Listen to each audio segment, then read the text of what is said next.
My top 5 favorite Power scenes. Where do I begin? There's so many scenes that I love from Power, the original Power. I'm talking about so many great scenes, so many intense scenes, so many exciting scenes. And on this video, I'm just going to be talking about my top 5 favorite scenes. These are not necessarily the top 5 best scenes. These are just my personal favorites. And so I'll be giving my personal favorite and explaining why I like that scene, why I like each of those scenes. But I'm also going to give some other mentions of scenes that I did like, scenes that may not have made my list of my top 5, but scenes that I did also like. And there may be other scenes that I forgot to mention.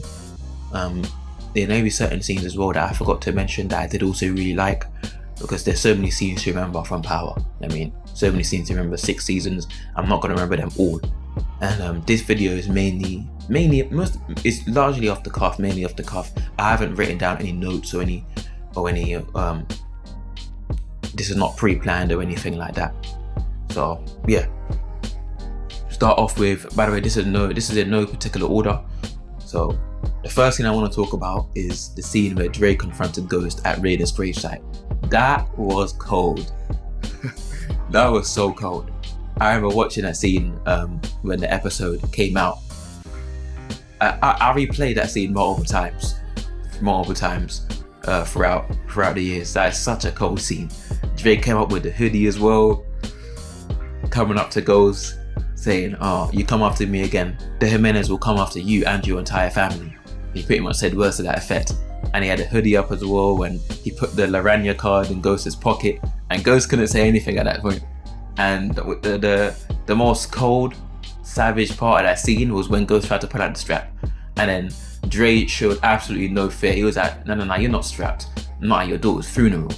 And yeah, that scene was brilliantly, brilliant acting, very, very intense. And the song Principles by Fabulous and Jadakiss as well accompanied that scene, and it just complemented that scene so well. It complemented that was the perfect song for that scene. It just complemented the scene so well, made it even more intriguing, made it even more intense, made the scene even more exciting, etc. And you see, it also cuts off to Kanan and Tommy. Tommy's got the Laranja card in his car. No, Kanan's got the Laranja card in his car. Tommy's got it in his front door of his apartment as well. Yeah, Dre had a great episode in season 5 episode when he had a great episode. After that, it did go downhill from him, and yeah, but Dre had a very, very good episode in that season 5 episode 1. Another scene I really liked is when Kanan took out Cristobal's thugs, because Cristobal and Dre set up basically hide thugs to kill Kanan, and they all came with knives. And Kanan, him being on his P's and Q's, him really kind of anticipating that something wasn't right, anticipating danger, he pushes his apartment door really hard, knowing that someone might be behind. So really good survival instincts and anticipation skills from Kanan, and just brilliant fighting instincts as well. And the way he managed to take out 6 thugs, that's incredible. That is incredible. And then Cristobal, after finding out that the thugs died, he was like, "Oh, Kanan's not Superman." And Dre said something like, "Oh, he is Superman if Superman was burnt to a crisp." So something like that. That was pretty funny. And yeah, so Dre wasn't even that surprised, because Dre feared Kanan. Dre feared Kanan. Yeah, he knows that Kanan was very, very tough, and he wasn't even that surprised that Kanan killed all those guys. So yeah, that scene was just brilliant to watch. Like the fighting skills, the survival instincts of Kanan, just a brilliant scene to watch as well. The way he was able to take out all those guys. Out of him, Tommy and Ghost, I think he's the best fighter. But I'm intrigued to find out who taught him how to fight like that. I'm intrigued to figure out who taught him how to fight, because Kanan is a bad boy fighter. He's a bad boy fighter.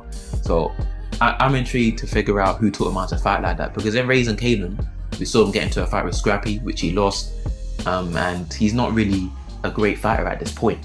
So I want to know how he learns how to fight. Maybe his Uncle Marvin teaches him or whatever. But I want to see how he learns how to fight in the subsequent seasons of Raising Kanan, because yeah, the way he was able to fight all those guys off, insane, just insane. So that's also one of my favorite scenes.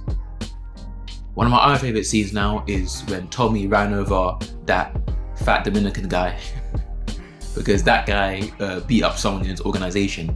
So Tommy retaliated because basically that guy disrespected his organisation by punching one of the guys on Tommy's crew in the face, and Tommy retaliated by running over that Dominican guy twice. And he did still live, but that scene was hilarious because he runs him over and then he sarcastically asks him, "You okay?" in that kind of tone as well. That was so hilarious. And then he's just running him over, basically. He runs him over at least 2-3 times. And then after he's like, "You better not disrespect my organisation ever again."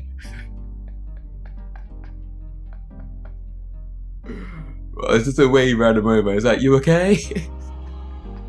And towards the end of that scene as well, the guy was like, "Get the F off me." And then Tommy's like, "No, ask nicely." And the guy's like, "Oh, get the F off me, please." That scene was pretty funny. That scene was hilarious. So that's also one of my favourites. Main reason because it's just a hilarious scene. So yeah. Fourth now would probably be when when Milan basically had dinner with Ghost and his family in his house.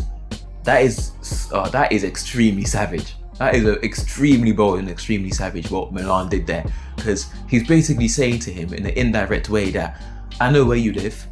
I could easily kill you and your entire family and your kids anytime I want if you don't follow my orders. That's what he's basically implying by him having dinner in his house. Do you know what I mean? So that was savage as hell. That was savage as crazy scene, and you can see the look on Ghost's face, the anger in his face, and yeah.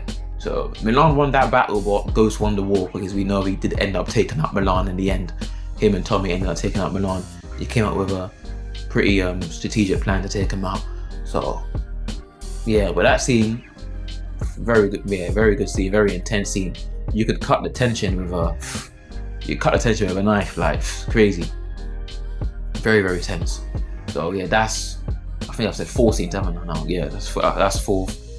Fifth, but this is, like I said, this is not in order, but fifth would be when the scene where Tariq was kidnapped by a jukebox and he was in that house, and then they go to the place where Tariq where jukebox has Tariq hostage, and then they end up coming up with some plan, and Kanan ends up killing jukebox, and then Ghost hugs Tariq, and then Kanan pretty much leaves with the money that Ghost and him robbed from Tommy's thing, from Tommy's stash. So that scene again, in very intense scene, very exciting scene. That episode in general, I believe it was season 4 episode, either episode 4, 5 or 6. Leave in the comment sections below if you remember what episode it was. But I know it was midway through season 4.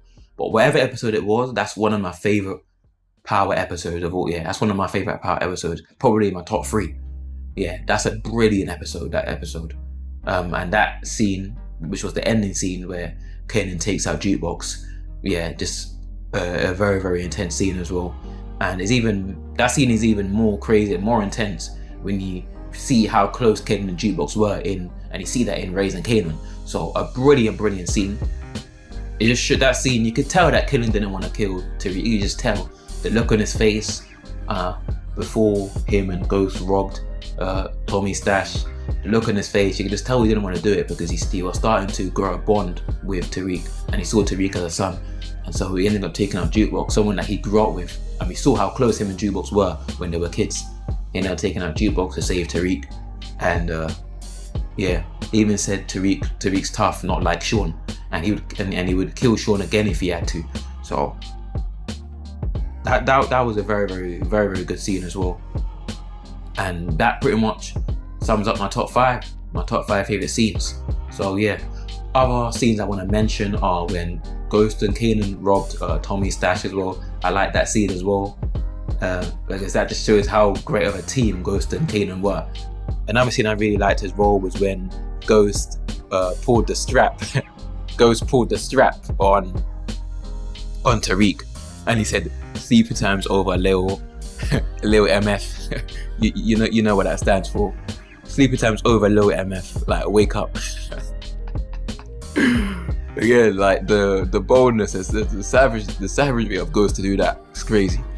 Because Tariq was just doing too much at that point, doing way too much, and yeah, he was one of the most hated characters in the show at that point, and he was just doing way too much, and yeah, so Ghost wakes up Tariq by pretty much putting a gun on him and saying what he said, and then the way Ghost was able to intimidate Tariq, Ghost was just very intimidating to Tariq in that scene, very intimidating, especially the part where he looks at him and he says, "Keep thinking you're smarter than me. Don't ever make that mistake again, son." And the way he said it as well, with that intimidating glare, brilliant scene, brilliant acting from Amari Hardwick. So yeah, very good scene as well. That scene, very intense. That's also one of my another scene I really wanted to mention. Another scene I wanted to mention as well. This scene's not really as intense or as exciting as the other scenes I mentioned, but another scene I did like was when Kanan and Tariq are playing chess, and then Kanan beats him, and Tariq's quite surprised. And Tariq was saying, "Oh, you gotta be one move ahead in the game," but that's what Tariq said. But like Kanan's like, "No, you gotta be 3 moves ahead." And then he wins. He says, "Checkmate." And then Tariq's like shocked, thinking, "How did he win? I didn't see that coming." So it just shows how chess is just like a microcosm of the macrocosm of the show. Really, it's like kind of like the microcosm, and chess is kind of like an external manifestation of how the character's psyche is, really. And I might delve deeper into that in another video, possibly, maybe not, but that just that's what I kind of got from that scene. And Kanan always trying to think 2-3 moves ahead, always trying to come up with plan A, plan B, plan C, and it's represented in the way he plays chess as well. He's very good at that game. He started playing it in prison. So yeah, so that's it for this video. Just wanted to really talk about some of my favorite scenes and that. So yeah, that's it for this video. Yeah, speak to you guys later.